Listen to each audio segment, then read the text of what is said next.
Agua para la vida y por la vida. 16ª jornada de la investigación. 1 al 6 de octubre de 2012. Tunja, Duitama, Sogamoso y Chiquinquirá.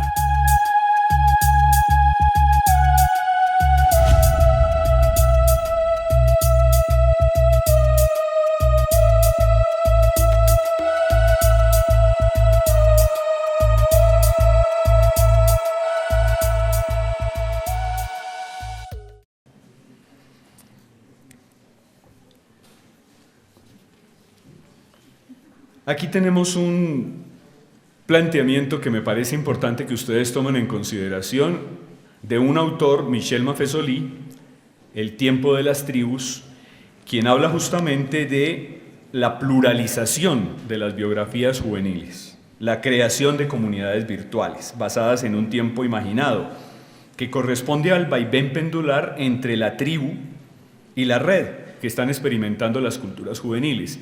Seguramente ustedes han conocido tribus juveniles, llamadas así por Maffesoli, pero hoy llamadas más bien culturas juveniles en Tunja, en el país entero. Entonces conocemos a los metaleros y a los ponqueros, y conocemos a los rave, a los tecno, conocemos a infinidad, los parkour, etcétera, que están ahí en los parques, en las calles, en las plazas, que salen, que se muestran, a través de sus atuendos, a través de sus maneras de cortar el cabello, a través de la música que oyen, y a eso se llamarían, sea tribus, sea culturas juveniles.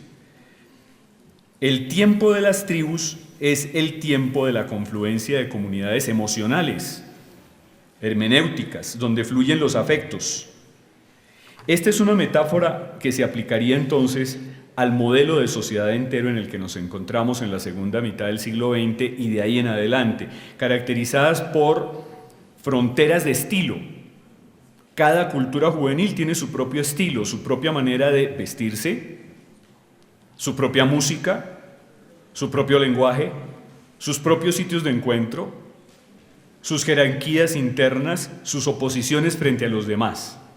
Sin embargo, es más difícil aplicar este tema de los estilos juveniles emergentes en el cambio de milenio. Es decir, las fronteras hoy son más difíciles de marcar, no las entendemos tan claramente.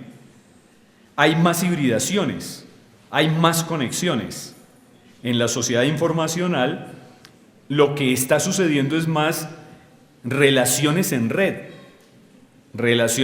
no tanto relaciones en el parque, en la esquina, en el concierto, en el sitio de encuentro del combo.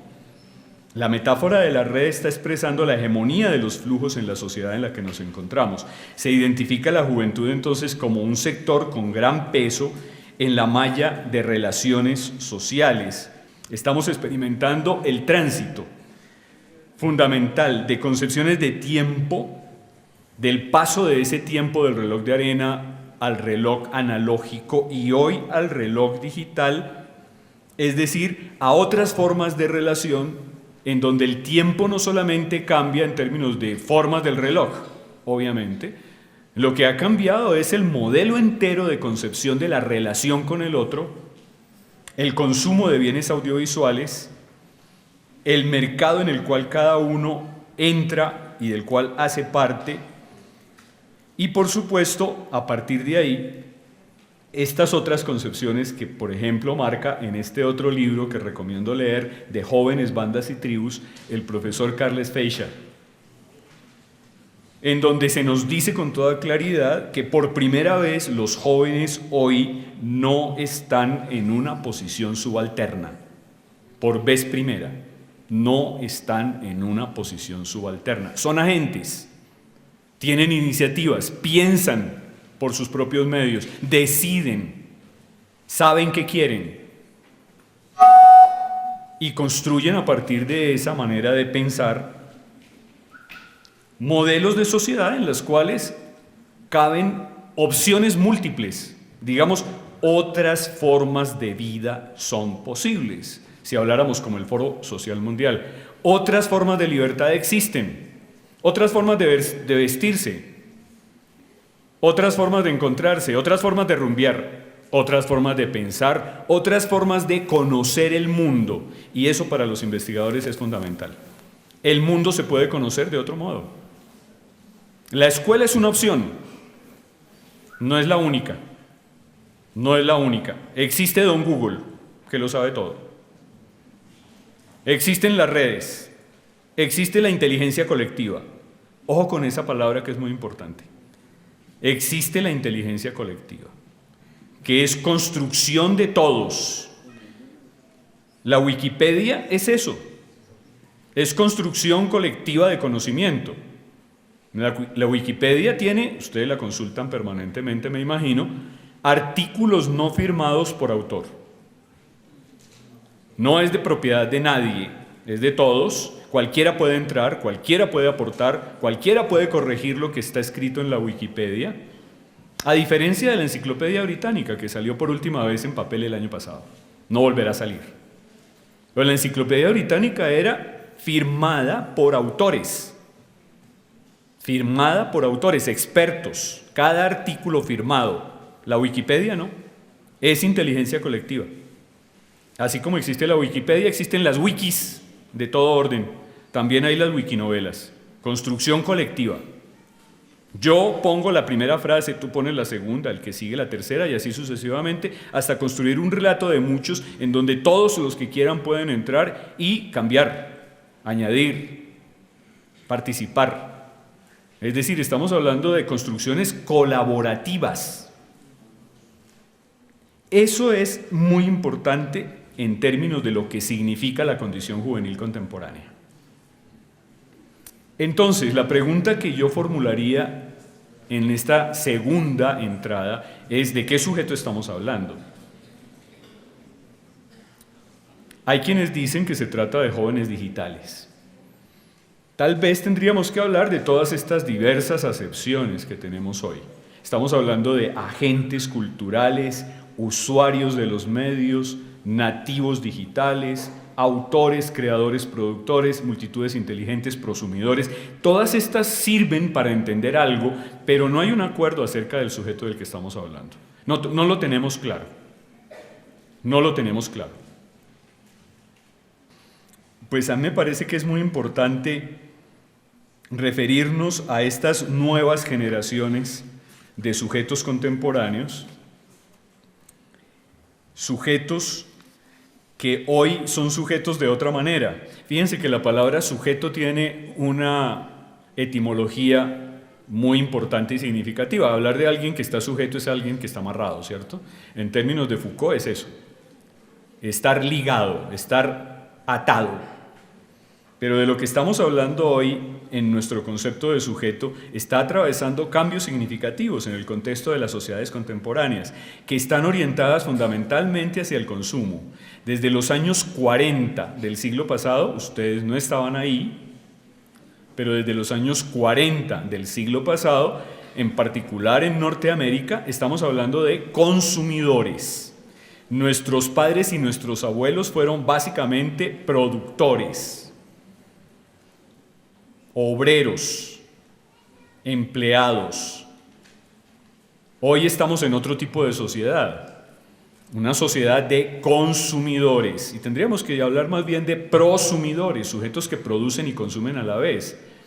Pero los primeros consumidores de los que se habló fueron esos chicos jóvenes, hijos de obreros, hijos de empleados en Estados Unidos en los años 40 del siglo pasado, que eran teenagers, así se llamaban, teenagers, quinceañeros, todos los de 13, 14, 15, ¿no? Teenagers. En Colombia los llamábamos Coca-Colos, y también la Coca-Cola es un objeto de consumo fundamental. Pero cuando hablamos entonces de estos quinceañeros, estamos hablando de un tipo de sujeto que vive en una sociedad de consumo marcada por la cultura mediática y por los avances tecnológicos, y que consume prioritariamente tecnología y comunicación. Ese es su consumo fundamental. Obviamente consume también moda, consume cuerpo, consume música, bueno, consume mil cosas, pero fundamentalmente consume tecnología de comunicación. Hoy.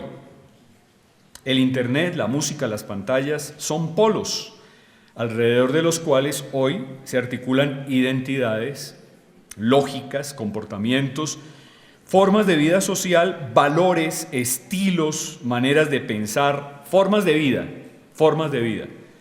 Es decir, el consumidor, o más bien el prosumidor mediático, es un sujeto que define un modo de vida, y un modo de vida que todos ustedes conocen muy bien porque hacen parte de ese modelo. Desde que nacen, están pantallizados, desde que nacen. Y están metidos en la sociedad del consumo, de la cual habló Jean Baudrillard. Hay que leer a Jean Baudrillard, tiene un libro que se llama La sociedad del consumo, y lo escribió en los años 60 del siglo pasado, cuando estábamos justamente en Francia, en la famosa revolución llamada Mayo del 68. Revolución de jóvenes estudiantes. De lo que estamos hablando hoy es de sujetos que construyen su propia forma de vida, es decir, que ya no son tan sujetos, ya no están tan amarrados, construyen su propia forma de vida. Estamos hablando entonces más bien de formas de subjetivación o de subjetividades, es decir, de modos de ser y estar en el mundo, plurales, diversas formas de vida, móviles, transicionales, cambiantes, dinámicas. Algo muy importante en la sociedad en la que estamos hoy, como dice Italo Calvino en sus novelas, es que se mueve. Eso es fundamental. Esta sociedad, este mundo que nos correspondió vivir, se mueve, y se mueve muy rápido, muy rápido.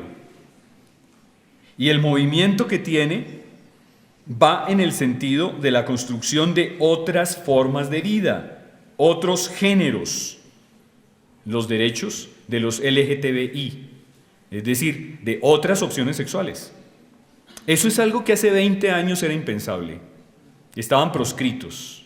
Bueno, hoy todavía hay fuerte acoso a este tipo de subjetividades, mucho acoso, mucha persecución, incluso mucha agresión que puede terminar en muerte. Pero ya se acepta la posibilidad de ser otro, de vivir otros modos de vida, igual que en este tipo de población LGTBI, así se llama, bueno, eso es una montonera de letras, habría que decir otras opciones sexuales, pero igual que en ese modelo de vida, pues igual la mujer ha ganado la posibilidad de construir su propia subjetividad.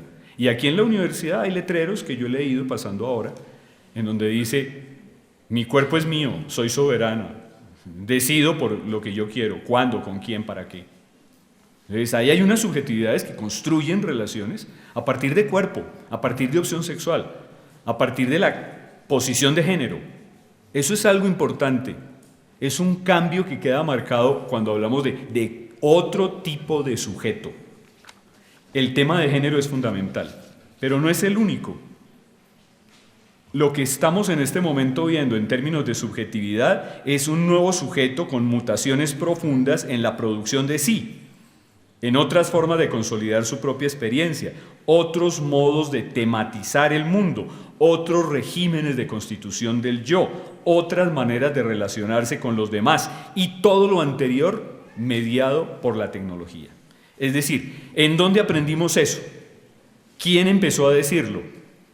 Pienso que es muy importante devolvernos algunos años, ustedes todavía no estaban ahí, pero en los años 60 del siglo pasado, por ejemplo, Marilyn Monroe, ustedes la habrán oído nombrar, no la han visto en cine, hay que verla, pero ella empezó a mostrar en la pantalla gigante del cine una posición de género en donde ella, sin decirlo, porque no era una filósofa, mostrando su cuerpo decía, soy mujer, este es mi cuerpo y me gusta mostrarlo así. Y eso ya era una posición muy distinta de las posiciones de mujer que existían antes, en donde había que esconderse, había que obedecer. En sociedades patriarcales la mujer no tenía la palabra. Mi abuela dejó de ser niña a los 15 años el día que se casó. Hasta entonces era niña. El día que se casó, y no fue por propia elección, el marido se lo eligieron los padres, pero ese día se convirtió en señora. No tuvo juventud. No tuvo juventud. Pregúntenle ustedes a sus abuelas, abuelos, ¿cómo era? Porque estamos hablando entonces de una mutación profunda de la subjetividad. Mutación. En cine hoy existen los mutantes, los hemos visto, ¿cierto? Bueno, los mutantes somos nosotros, no son esas máquinas que aparecen en cine.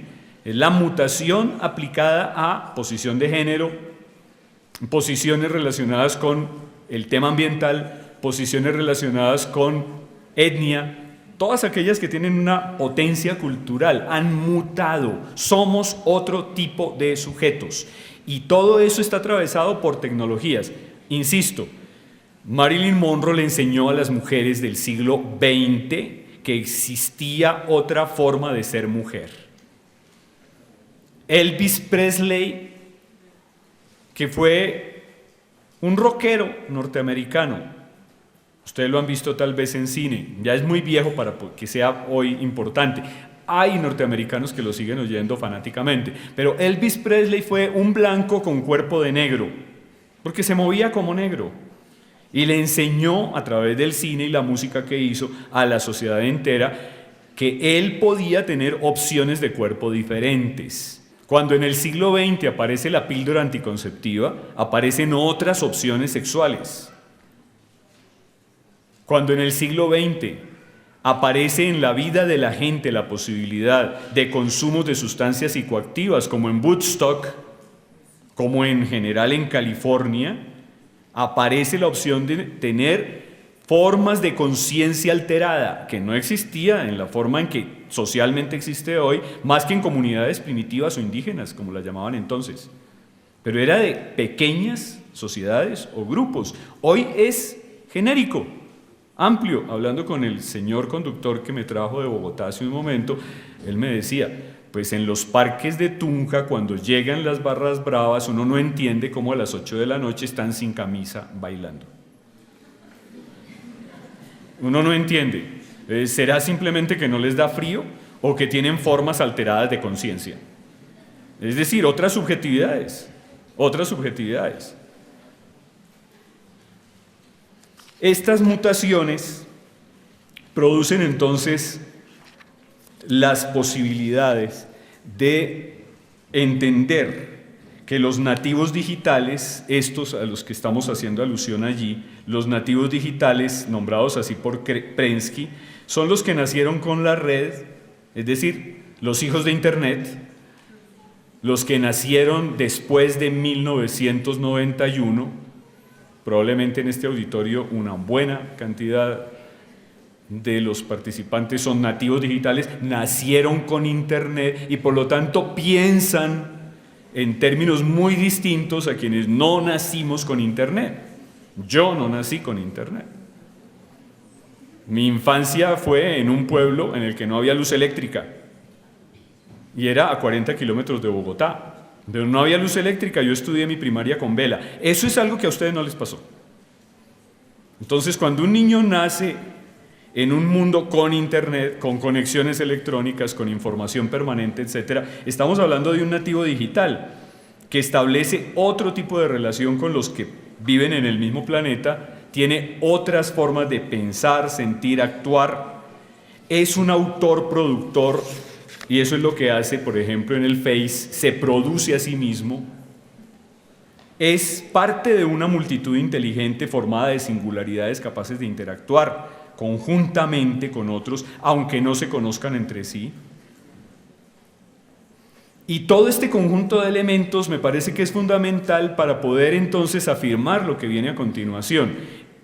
Por un lado, primero, la temporalidad cambió, la época en la que estamos cambió. Estamos en otra época, en la de la cultura digital. Dos, los sujetos que nacen en esta época son sujetos que tienen una conformación subjetiva muy diferente de la que tienen los adultos, hablemos de los padres y los maestros. Y entonces, tercero, estos sujetos producen otras prácticas, muy importante, y digamos que aquí ya nos acercamos al tema central de lo que para ustedes es importante dentro de estas jornadas de investigación. otras prácticas socioculturales. ¿Cuáles? Otras prácticas de lectura y escritura, otras formas de relación cuerpo-máquina, otra conexión entre mentes vivas, otras formas de narrar, otros modos de sentir. Todas estas son muy importantes para quienes trabajamos hoy en investigación.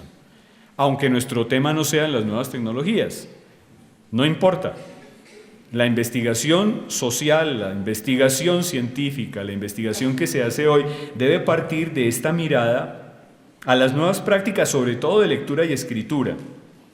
Estamos asistiendo al paso de la escritura y el libro del cual nosotros venimos. Somos de una sociedad logocéntrica, libresca, y estamos pasando a unas nuevas prácticas de lectura y escritura, que son las del hipertexto, las del computador, que implican reinvención de la escritura, metamorfosis de los textos impresos, implican sobre todo un nuevo lector-escritor.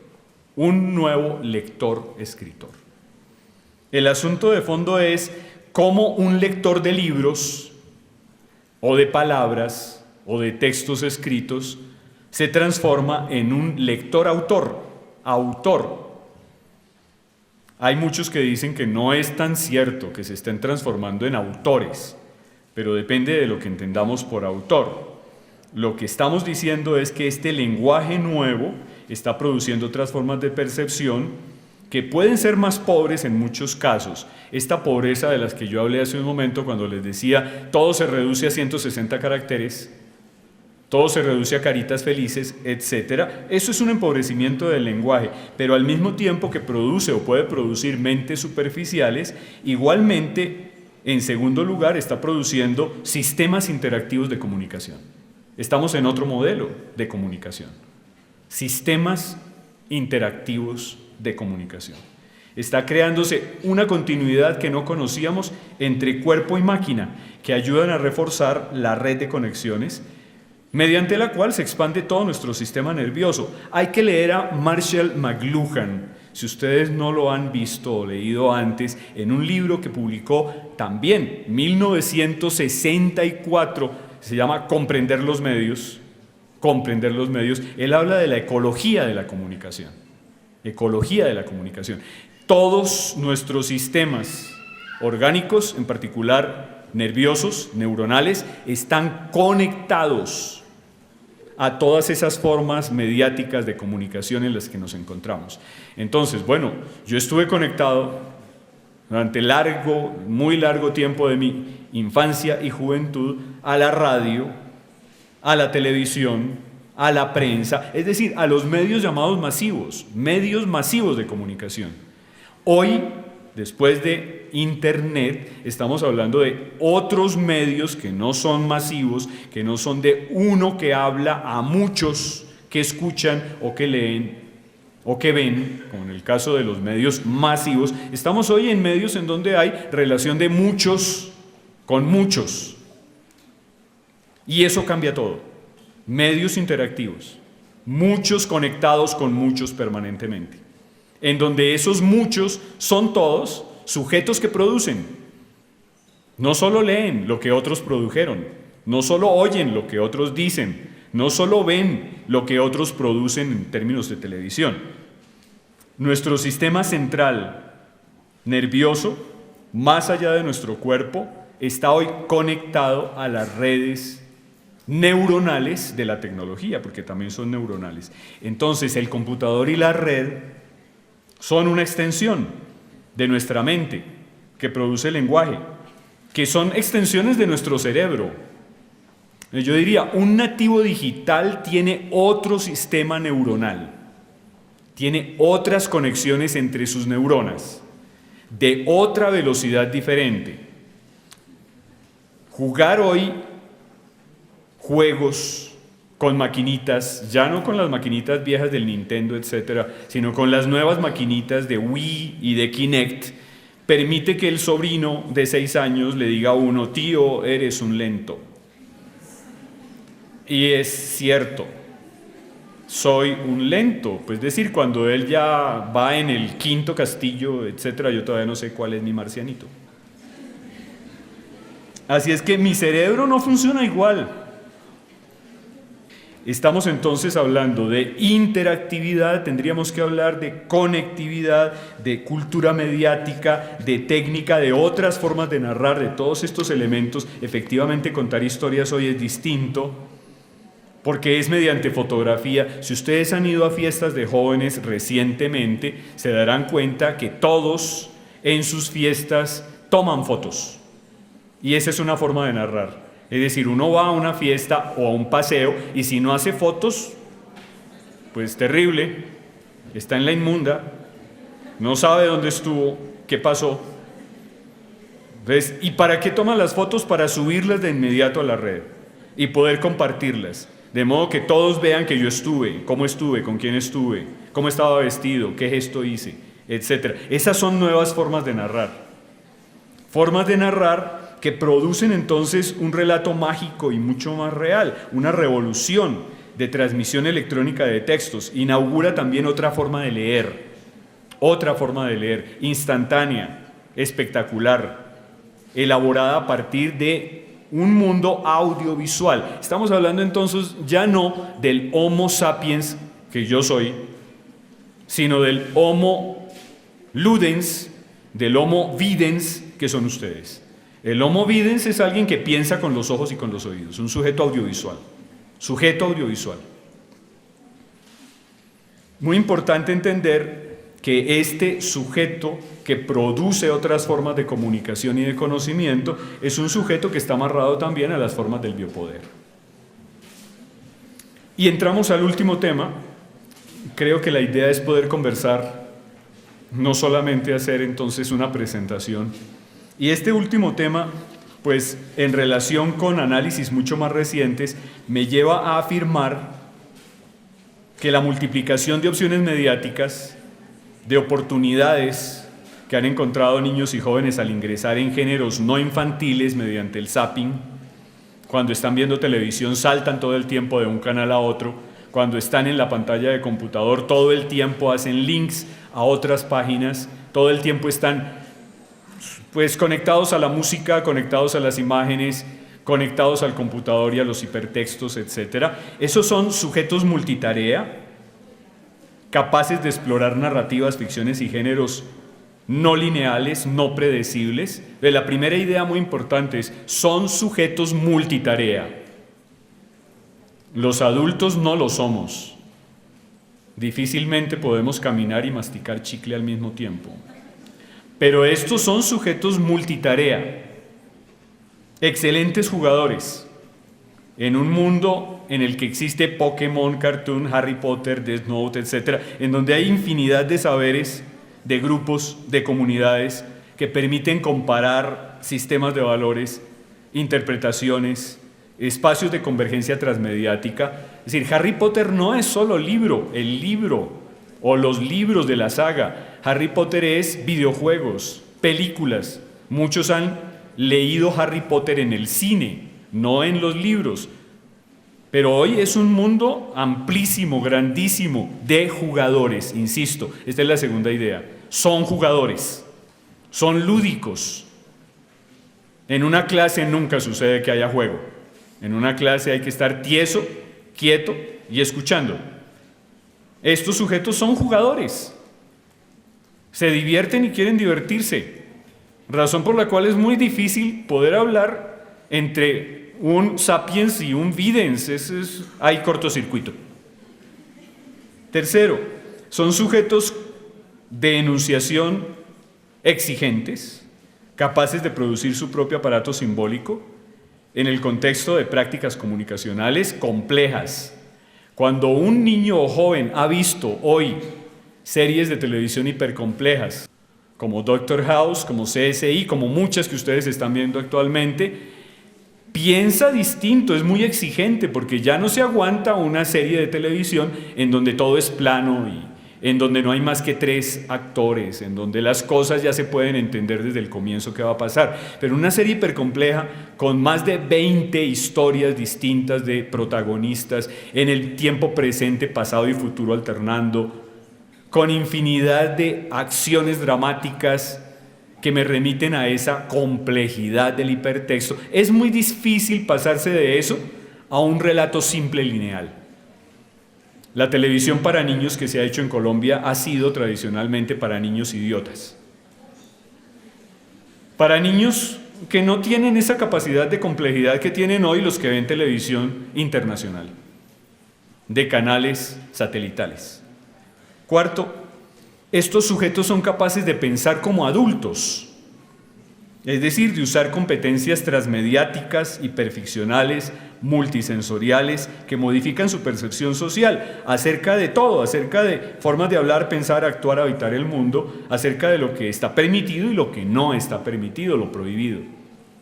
Porque en la televisión, la censura, bueno, en las pantallas en general, la censura es cada vez más compleja.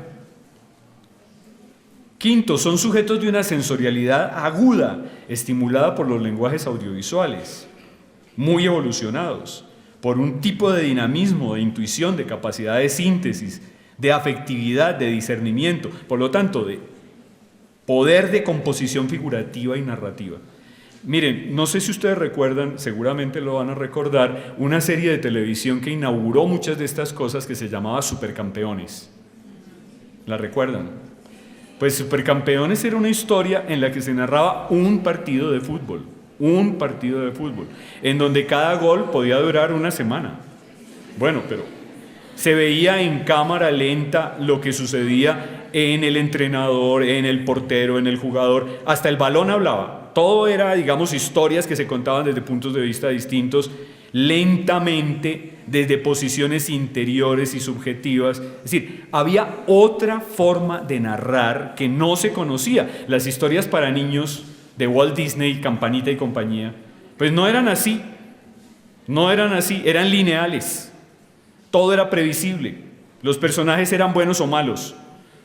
Pero en el anime japonés, en manga, no hay buenos y malos, todos pueden ser buenos y malos a la vez, todos son eróticos siendo niños. Y en Supercampeones, al final, si ustedes se aguantaron toda la serie hasta llegar al final, se acordarán que el niño protagonista de la historia, que era un gran futbolista o quería ser un gran futbolista campeón mundial, se despierta de un sueño trágico porque había sufrido un accidente y no tenía piernas. Todo era un sueño, pero una pesadilla. Eso no estaba en las historias infantiles antes, eso no existía.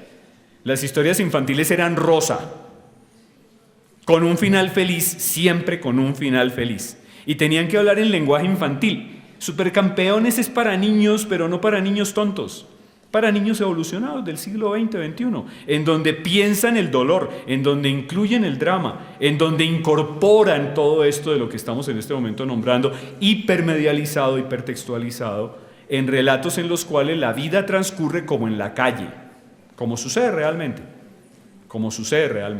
Por eso, muchos niños cuando transmitían una telenovela como Sin tetas no hay paraíso, hoy diríamos El Capo o El Patrón del Mal, pues se aguantan hasta las 10 de la noche para vérsela, aunque la mamá y el papá digan que se acueste ya, que haga las tareas, pero él no, porque hay que ver eso, porque eso es como el mundo real, Si ustedes vieron Ciudad de Dios, la película brasileña, es una historia de niños pandilleros armados que matan, asaltan y son dueños del negocio de la droga. La pandilla que se queda con todo el territorio se llama Los Mocosos y tienen menos de 10 años y matan a todos los demás. Entonces estamos hablando de otra sensorialidad, sujetos capaces de decodificar y procesar, que ya no se valen de textos, fonemas y palabras, sino de imágenes, escenas y ambientes performativos, sujetos intuitivos, sujetos con otro repertorio cultural, otro programa cultural, sujetos que devienen comunicativos porque crecieron en medio de un programa cultural que les generó otros referentes. La música que oyeron los niños y los jóvenes hoy no es la música campesina, el chucuchún y el tango. Es una música hardcore, una música en inglés, otras músicas del mundo, unas músicas que hablan de la tragedia, del dolor, de la muerte, de la pobreza, del atropello, etc. Y eso significa cambio cultural, eso significa mutación sociocultural. Así que estos sujetos tienen otros modos de pensar, decir y actuar y, por supuesto, otras formas de construir conocimiento en una educación expandida, porque viven sumergidos en el mundo de las imágenes y de los sonidos. La educación de ellos tiene que ver con esto. Es una educación en las pantallas.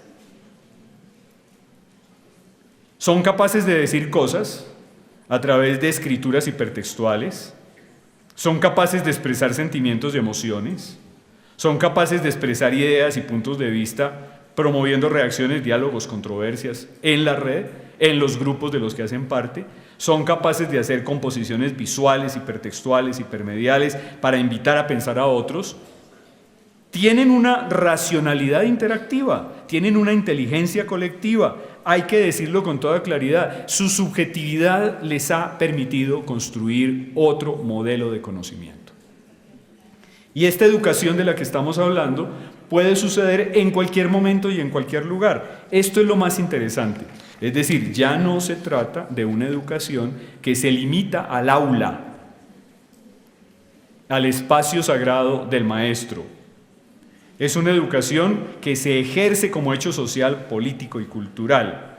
Y esta otra educación expandida, que puede suceder en cualquier sitio y en cualquier lugar, pues se piensa en muchos lugares hoy. Es decir, sería muy importante para ustedes investigadores conectarse con estos nuevos investigadores. Voy a citar algunos con los cuales ustedes seguramente van a encontrar respuestas a interrogantes que surgen de esta presentación. Voy a destacar algunos. Proyecto de Educación Expandida, llamado también CEMOS 98, CEMOS con Z, CEMOS 98. Entren ustedes a la red y encontrarán mucho trabajo, porque desde el año 98 este grupo se reúne en Sevilla para pensar los cambios que se están produciendo en la educación. 2. Programa Educativo de la Cibercultura, Pierre Levy. Levy con B pequeña y Y. 3. El aprendizaje invisible, Cobo, Moravec. El aprendizaje ubicuo, Burbules. La educación en la frontera emocional, Ferrés. El proyecto posuniversidad, Pisitelli.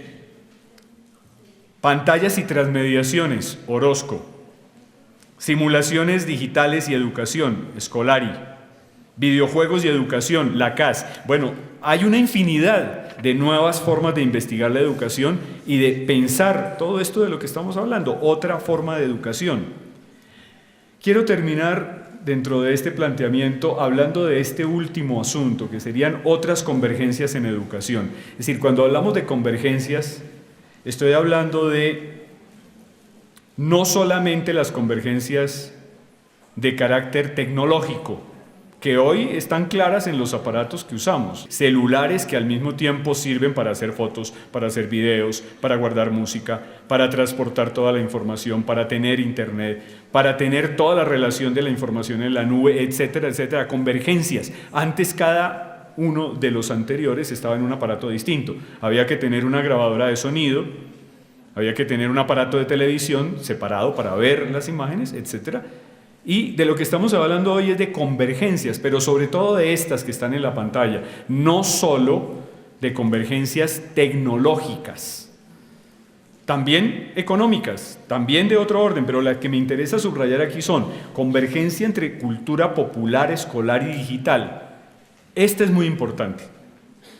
En espacios sociales como el barrio, el parque, la biblioteca, el museo, el centro comercial, se conforman otras matrices culturales, otras sensibilidades y socialidades que existen en la vida de niños y jóvenes. Entonces, lo que aprenden los niños y jóvenes en el centro comercial, lo que aprenden en la calle, en el parque, en la plaza, en la discoteca, no solo en la discoteca, no solo en la biblioteca, sino en la discoteca, hace parte de un universo de cultura popular, de cultura con la que están a diario en contacto. La cultura común, la cultura de la gente, la cultura de la calle. Eso es cultura popular, y es cultura efectivamente. Desde hace tiempo hablamos de cultura popular, no es algo realmente nuevo. Existe la cultura popular, aunque durante mucho tiempo dijimos qué cultura va a tener un indio, chuchumeca o como le queramos llamar según la canción. Pero, ¿qué cultura va a tener? Existe la cultura popular, la de la gente común y corriente. Hay un libro muy importante de Raymond Williams que se llama Cultura Común. Es esta, cultura popular. Convergencia entre esa cultura de la calle y la cultura escolar, que existe también, que es la cultura del aula, es la cultura académica, la cultura libresca, pero todavía existe y converge con la anterior. Lo que uno aprende en la calle lo contrasta y lo pone en comparación con la cultura escolar. Y tercero, existe hoy una tercera cultura que llamaríamos cultura digital, de la que hemos venido hablando. Esta cultura de los medios, esta cultura digital interactiva, esta cultura que está en las pantallas fundamentalmente, en donde efectivamente hay infinidad de conocimiento que se está produciendo y que es inteligencia colectiva. Entonces, esa relación es fundamental. Segundo, convergencia entre aprendizajes de orden distinto, porque las mediaciones han cambiado. Entonces, el aprendizaje puede ser invisible, así se llama. Cobo lo llama así. Es decir, hay aprendizajes en espacios no institucionales que ocurren a lo largo de la vida de las personas, que construyen capitales culturales mediante experiencias comunicativas. Nuevas prácticas sociales y educativas producen nuevas formas de aprendizaje, no solo el aprendizaje formal, el del aula. Y tercero, este último me parece que es muy importante destacarlo, aunque lo ponga en último lugar, pero hay que nombrarlo de una manera especial. Hay convergencias que es importante hoy construir entre la acción emocional persuasiva y la acción racional reflexiva, de la que nosotros nos hemos ocupado siempre en las facultades de educación y en general en la academia, es de la segunda, de la acción racional reflexiva, el Homo sapiens del que hablé antes, ¿cierto? Hoy, John Ferrés, catalán, bueno, no sé si es catalán o mallorquí, se plantea una premisa: la eficacia de los procesos de enseñanza-aprendizaje está condicionada en buena medida por la eficacia comunicativa de los profesores. Esta es una premisa fundamental. Es decir, un profesor puede saber mucho, pero si no lo sabe comunicar, no vale. Hoy es fundamental que el profesor sea un buen comunicador. Y cuando hablamos de un buen comunicador, no quiero decir que dispare información rápidamente o que use PowerPoint, o que tenga pantalla siempre para poder decir todo apoyado en imágenes. No es eso. Estoy hablando fundamentalmente no solo de dominar el área de conocimiento, sino de comprender a cada sujeto, a cada generación, a su arquitectura de pensamiento, a sus formas emocionales, a sus formas de pensar, sentir, y construir relaciones con él. Estoy hablando de relaciones de afecto, como las nombra Spinoza, Baruch Spinoza.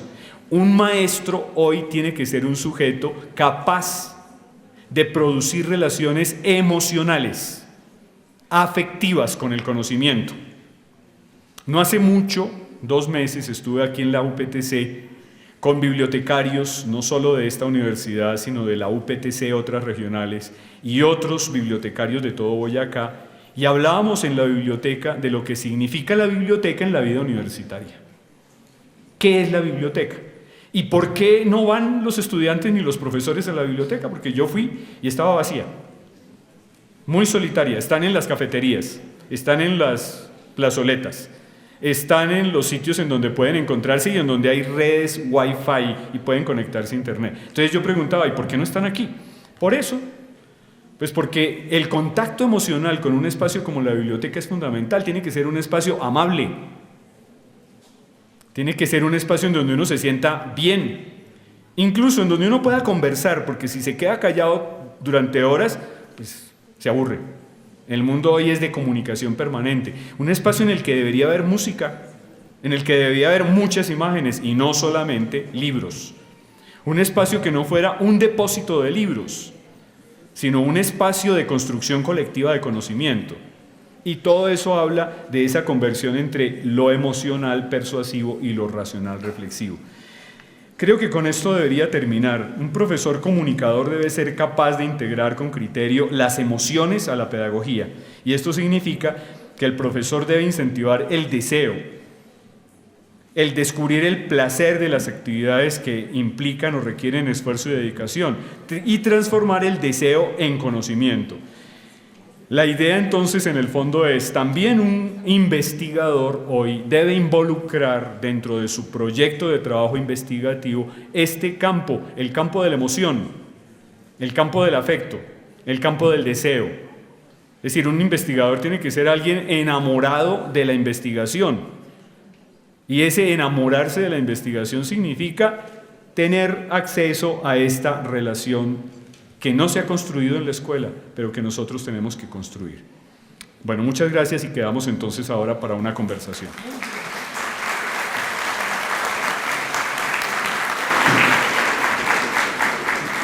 Doctor Germán Muñoz, estamos muy agradecidos por su intervención.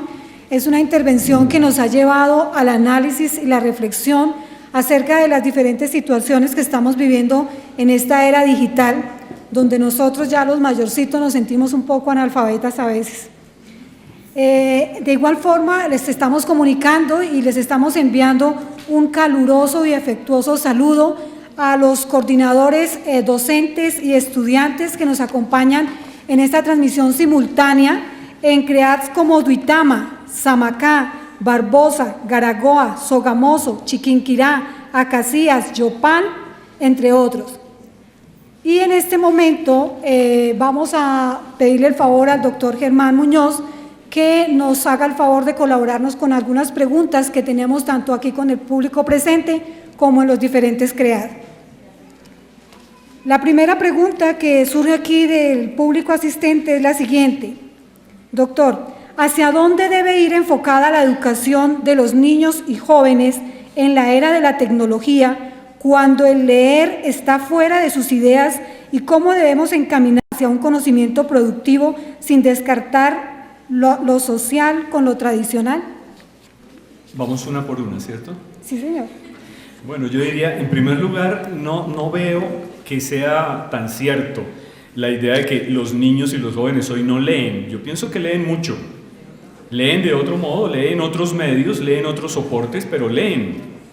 Leen muchas imágenes, leen obviamente en hipertextos, no en libros en la forma tradicional, construidos en la forma en que el conocimiento lo hemos conocido nosotros. Entonces, yo sí creo que leen y leen bastante, leen lo que les gusta. Incluso yo me sorprendo porque leen sagas completas, es decir, leerse los 7 tomos de Harry Potter, pues es algo que no es para todo el mundo, pero hay muchos que lo hacen. Entrar en sagas como Crepúsculo, etcétera, porque les interesan, o en otro tipo de literatura, es algo importante. Y yo creo que además de leer, como lo dije durante la charla, ellos leen y crean. Es decir, es importante un tipo de lectura en la cual ellos sean capaces de interactuar. La posibilidad de interactuar es algo nuevo y muy importante. Si ustedes entran a la página de una escritora chilena que se llama Francisca Solar, y ella tiene su propio blog. Es una escritora de 23 años, muy joven, pero ella, todo lo que ha escrito, sus libros, que son literatura infantil digital, está colgado en la página que ella tiene. Todo lo que ha escrito está en la página que ella tiene y es gratis. No tiene libros de papel, es gratis. Tiene más de 1 millón de lectores del mundo entero. Eso no lo tienen muchos escritores de libros convencionales. O sea, 1 millón de lectores es una cifra impresionante. ¿Cómo explica uno que pueda tener tantos lectores? Porque en su blog, que además está en Facebook, ella interactúa con los lectores.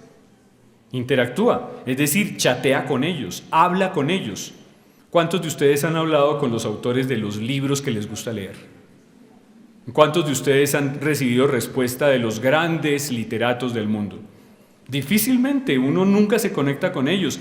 Incluso la señora Rowling, la escritora de Harry Potter, es una señora bastante inaccesible, pero abrió una página que se llama Pottermore.com, en donde ella empieza a entender que vive en un mundo digital y se conecta con todos sus lectores.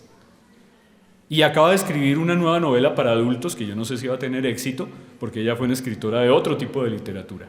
Pero Francisca Solar, en América Latina, hace literatura para niños que sí la leen, y la leen mucho, mucho. ¿Saben cómo le pagan los lectores? Enviándole un tweet. Ella pide, como forma de pago, envíeme un tweet. Por lo tanto, todos tienen que ser usuarios de Twitter. Entonces, en pagar con un tweet, a ella los que le pagan son marcas de multinacionales, y eso que ella recibe de las marcas multinacionales que cuelgan publicidad en su página, pues es un pago real al trabajo que ella realiza. Pero volviendo a la pregunta, entonces, ¿cómo educar a estos niños? ¿Y qué significa en este momento educación en el mundo contemporáneo? Yo diría, es muy importante para poder pensar en educación hoy, entrar en una relación en la cual ellos sean valorados como creadores, agentes, protagónicos, capaces de pensar, de hacer, de decir. Es decir, ya no se puede seguir educando en los términos tradicionales de transmisión de contenidos. El maestro habla, el alumno copia, el alumno memoriza, el alumno devuelve una educación bancaria. Recuerden ustedes a Paulo Freire. Eso ya no es posible en este mundo de la cultura digital, en donde ellos, los niños y los jóvenes, son productores, son creadores, y hay que entenderlo y hay que tomarse en serio esto. No es un eslogan, es en serio. Son niños que piensan, que producen y que dicen lo que piensan todo el tiempo, lo dicen. Probablemente los padres de familia y los maestros, cuando entramos a Facebook, no nos tomamos en serio eso. Decimos, no, son tonterías, es diversión, eso es un pasatiempo, eso no tiene nada de serio. No, están produciendo conocimiento, un conocimiento útil para ellos, incluso a través de juegos, chats, foros, todo tipo de relaciones.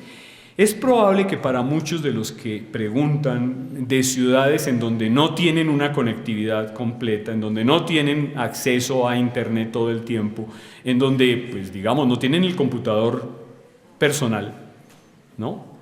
Hay ciudades en donde sí existe conectividad completa y en donde los niños tienen computador personal suministrado con plata de las regalías, porque eso también existe, ¿no? Pero en donde no lo tienen, yo diría, en este momento, los que tienen televisión, aunque no tengan acceso a internet, si tienen televisión ya tienen acceso al mundo de la cultura interactiva, porque la televisión hoy tiene otro modelo de producción que se va haciendo cada vez más notable, y estas series hipercomplejas que nombré son un ejemplo. Es decir, el que ya está en la televisión de hoy ya está en el mundo de la cultura digital, aunque no tenga el acceso a todas las formas de intercambio que produce Internet. E igualmente, el niño que tiene música en su bolsillo y que lleva sus 1000 canciones en el bolsillo, yo no sé, sus 15.000 canciones, aunque no las oiga todas y oiga solo 10, pero si las tiene es porque eso hace parte de su patrimonio, de su manera de pensar, eso hace parte de un mundo propio, interactúa con eso, interactúa. Entonces, ¿qué es lo que yo sugiero? Que la educación se tome en serio hoy este cambio del sujeto o de la subjetividad, que se tome en serio toda esta mutación sociocultural y que produzca entonces modelos de educación expandida, en donde el maestro tiene que ser muy creativo y tiene que entender que la educación no se puede circunscribir al aula, al encierro del aula, ni al libro, aunque estos sigan existiendo y son importantes, no hay que negarlos. Pero tiene que abrirse a estos mundos expandidos en donde la relación con el conocimiento se produce en formas nuevas. Otra pregunta, dice, estamos rodeados de digitalidad, ¿es posible que los cuadernos desaparezcan? ¿Y los docentes, qué va a pasar con nosotros? ¿Qué papel vamos a desempeñar? Bueno, estos son los miedos que tenemos los adultos en general.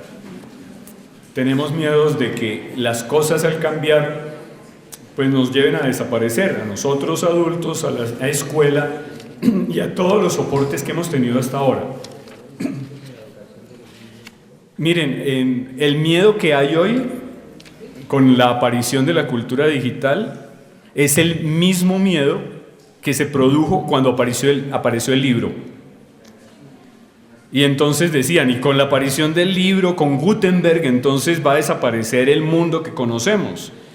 Y se va a dañar y se va a corromper el mundo, porque entonces todo el mundo va a poder leer todo. Antes solamente los monjes, antes solamente los señores feudales, antes solamente ciertos adultos podían leer. Cuando apareció el libro, todo el mundo podía leer. Y el miedo a que si leían la Biblia, entonces eso se iba a convertir en un problema terrible. Eso no pasó. Llegó el libro y el mundo no se acabó. Y después llegó la tele y apareció el mismo miedo. Ahora que llegó la tele, la gente no va a leer. Se van a dedicar a ver telenovelas, pendejadas, nada que valga la pena. Entonces la tele va a matar el conocimiento y va a matar la escuela. Llegó la tele y la escuela no se acabó. Y el conocimiento se siguió produciendo. ¿No? Que el grave problema nuestro es que vivimos de miedos, el miedo ambiente. Y entonces, ¿por qué tenemos miedo? Porque no hemos entrado en el mundo de la cultura digital y no hemos entrado para ver su potencialidad. Yo creo que lo más importante y lo más sano para ustedes investigadores, para todos los maestros, para los adultos en general, es, digamos, una actitud abierta, se dice mente abierta, por un lado, pero por otro lado, un acceso de la mano de los niños y jóvenes que saben más que yo. Hay que ser humildes, hay que entender que si ellos saben más que yo, pues me pueden enseñar. Y yo tengo que decir, yo no sé, ¿me enseña? Ayúdeme, aunque sea lento, ayúdeme. ¿Cómo se hace esto? ¿Cómo se baja esta información? ¿Qué hago con esto? Y eso es una actitud que es necesaria, fundamental hoy, para poder generar entonces, a partir de, digamos, la relación con nuevos sujetos y nuevas formas de producción de conocimiento, una escuela en la cual, aunque no tengamos todos los aparatos, todas las tecnologías, sí tengamos la capacidad de crear y de encontrarnos con un conocimiento en el cual todos podemos aportar. Digamos que en el fondo, lo que yo diría es, se necesita generar una nueva actitud educativa, un nuevo modo de pensar la relación con el conocimiento, entendiendo que es más importante aprender que enseñar, y que los que aprenden son ellos, los sujetos de la educación. Entonces es un cambio de foco, ya no es una educación para enseñar, sino una educación para aprender, en donde todos aprendemos, todos aprendemos. Gracias, doctor. Aquí hay otra inquietud. Dice, ¿qué piensa usted de la problemática que vive la sociedad actual dada por los malos enfoques de Internet y de las redes sociales en los jóvenes? De nuevo, el planteamiento de bueno o malo es un planteamiento en el cual se hace énfasis en una posición moral. Me parece que es muy importante estar desprevenido.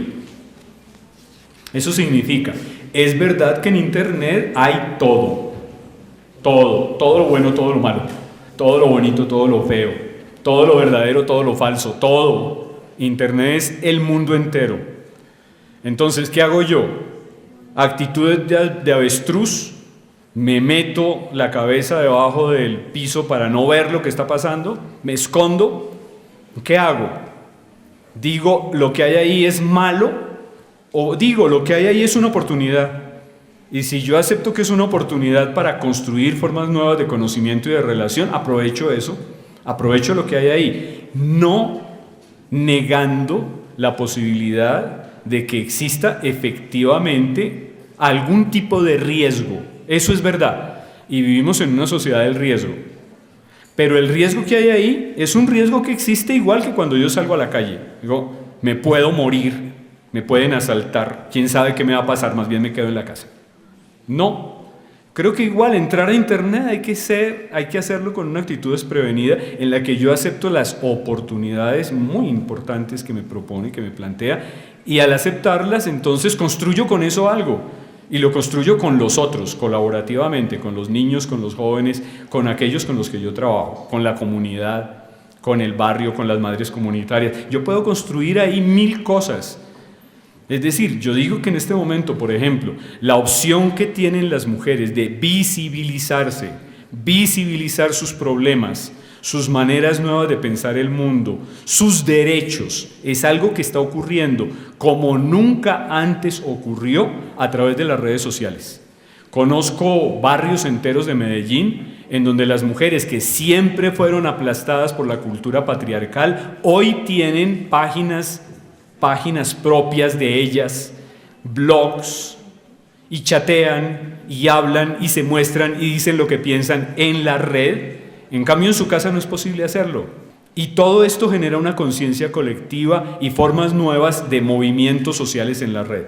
A los movimientos sociales en la red hoy son muy importantes, que lo digan los estudiantes de esta universidad en el movimiento estudiantil liderado por la MANE, que ha sido un movimiento muy fuerte en la red y que si no fuera por la red no habría sobrevivido, y ha sobrevivido. O sea, para poder pensar en una educación gratuita, de calidad y pública, es fundamental el aporte de las redes y el conocimiento que se produce en ellas. Entonces sí, en Internet está todo lo bueno y lo malo, usémosla teniendo cuidado con los riesgos que hay ahí, pero usémosla para poder sacarle todo el provecho que tiene. Bueno, han surgido muchas preguntas, tanto aquí en el auditorio como a nivel de nosotros CREAD. Vamos a hacer otras preguntas, 3 preguntas más y damos por terminada la intervención del doctor Muñoz. Desde el CREAD de Garagoa, dicen los estudiantes, esta tiene que ver mucho con lo que el doctor nos ha comentado, dice, ¿qué estrategias se pueden implementar para motivar la lectura digital en los niños y cómo fortalecer sus niveles de comprensión? Pues, primero, la posibilidad de tener acceso a libros es limitada, ¿no es cierto? Libros de papel. Y si uno va a las bibliotecas públicas, uno se encuentra con libros viejos, mutilados, empolvados, y más bien libros de texto, que no lo llaman a uno mucho a leer. Entonces, hoy existe lo que se llama las Creative Commons o la opción de acceso a software libre en la red, software libre. Y dentro del software libre, yo en este momento, todos los libros que uso y tengo con mis estudiantes universitarios de nivel doctoral, de maestría y de pregrado, todos los libros que uso y trabajo con ellos están en la red, todos. Y yo los bajo de la red y los cuelgo en páginas web para que los leamos todos. Todos están gratuitos, pues los que yo he escrito están en la red. Y ustedes los pueden ver en Google Docs, por ejemplo, Google Books. Y están ahí, y nunca me pidieron permiso, y nunca me han pagado regalías, pero están ahí para que todos lo usen. Ya me parece mejor que estén para que los lean y no que estén en las librerías guardados porque no los pueden comprar. Entonces, en este momento, la literatura digital está en la red y está disponible, y se puede bajar y se puede leer. Y existen dispositivos como Kindle, que es una tableta para leer de Amazon. En Estados Unidos esta tableta, que es de Amazon, una gran librería, se la regalan a todos los niños para que no lleven morrales cargados de libros en la espalda, sino todos sus libros digitalizados y los puedan leer, no solamente en la clase, sino también en la casa, en cualquier lugar. Entonces está disponible, es lo primero que hay que decir, está disponible cada día más. Es decir, porque en este momento en la red, en la nube de la que se habla hoy, ya no en una memoria extendida, sino en la nube, está toda la información. Yo tengo todas las revistas, los periódicos, casi todos los libros. Existen restricciones de tiempo para que algunos sean colgados, etc. Existen todos los mapas, existe toda la información disponible. El punto es, ¿cómo lo bajo? Entonces, aprender a bajar la información. Y una vez que la he bajado, ¿cómo tenerla en un soporte que yo pueda usar? Muchas gracias, doctor. Sí, tiene toda la razón. En especial aquí en Colombia, cuando comprar un libro es muy costoso. Entonces es una muy buena alternativa y esperamos pues implementarla.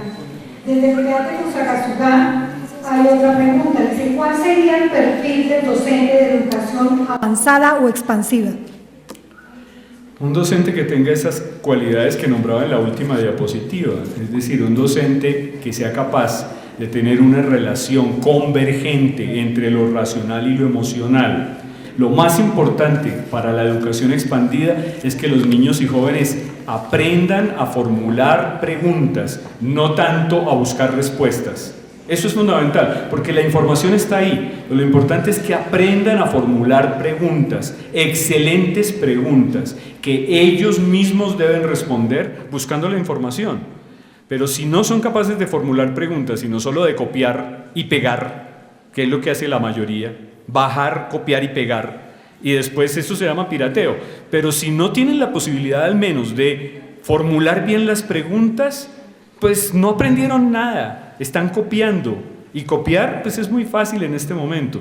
Entonces el perfil de un docente hoy es el de alguien que enseña sobre todo la forma de pensar, en este caso formular preguntas, generar relaciones afectivas, emocionales con el aprendizaje, con la investigación, es decir, enamorar a los estudiantes e investigadores con el conocimiento.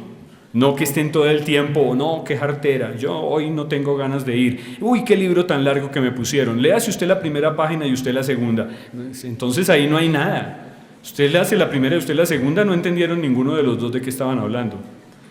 Entonces, ese tipo de actitudes, fundamentalmente, actitudes, son las de un docente de la educación expandida, un docente capaz de generar no solamente enseñanza buena, sino capacidad de construcción colectiva de conocimiento.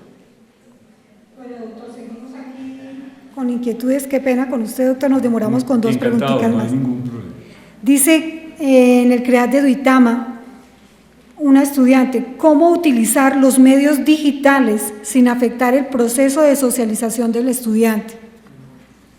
A ver, la socialización se da en este momento tanto en los espacios reales como virtuales. Quiero decir, la socialización se da en el parque, la socialización se da en el colegio, la socialización se da en la calle, que son espacios privilegiados, es decir, el sujeto de carne y hueso se relaciona con sujetos de carne y hueso, y eso es fundamental, en espacios públicos, pero la socialización también se da en la red.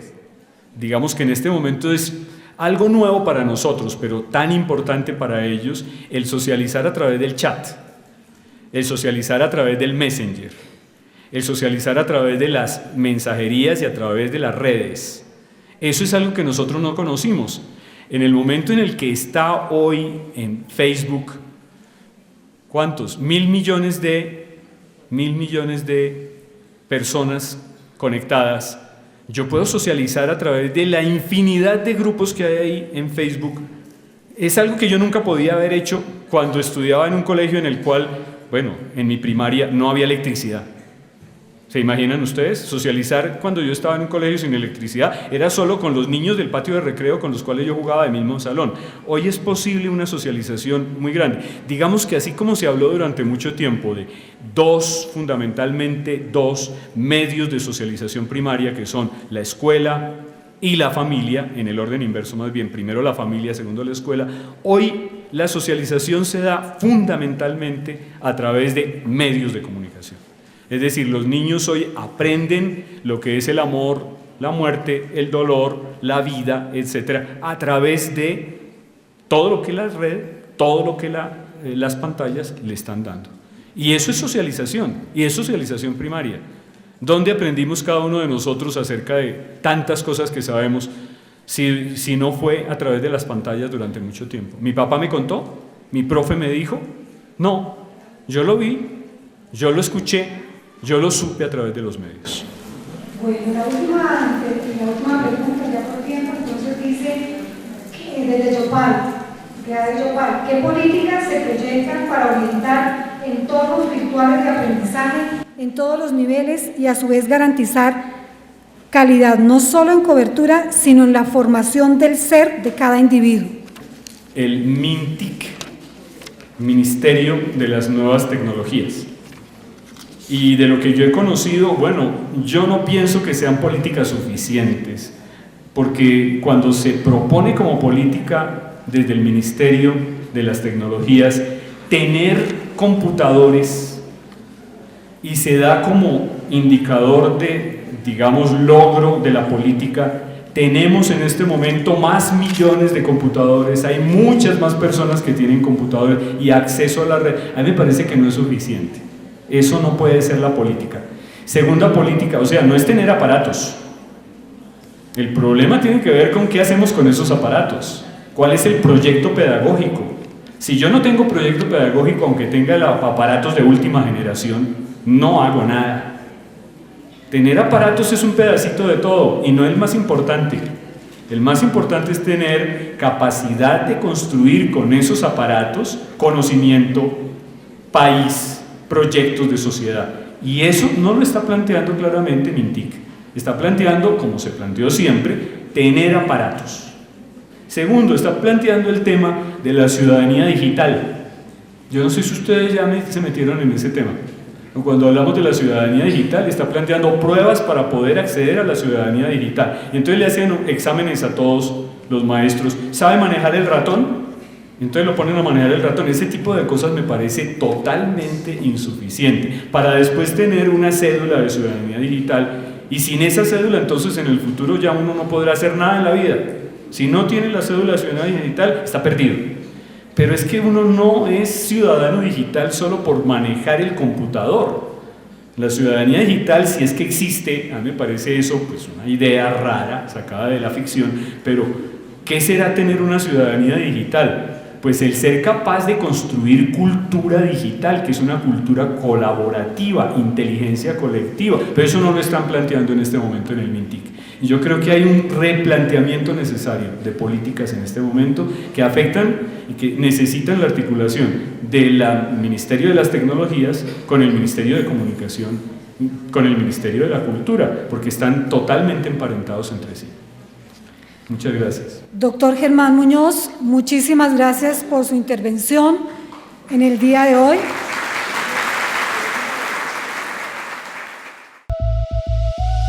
Agua para la vida y por la vida. 16ª jornada de la investigación. 1 al 6 de octubre de 2012. Tunja, Duitama, Sogamoso y Chiquinquirá.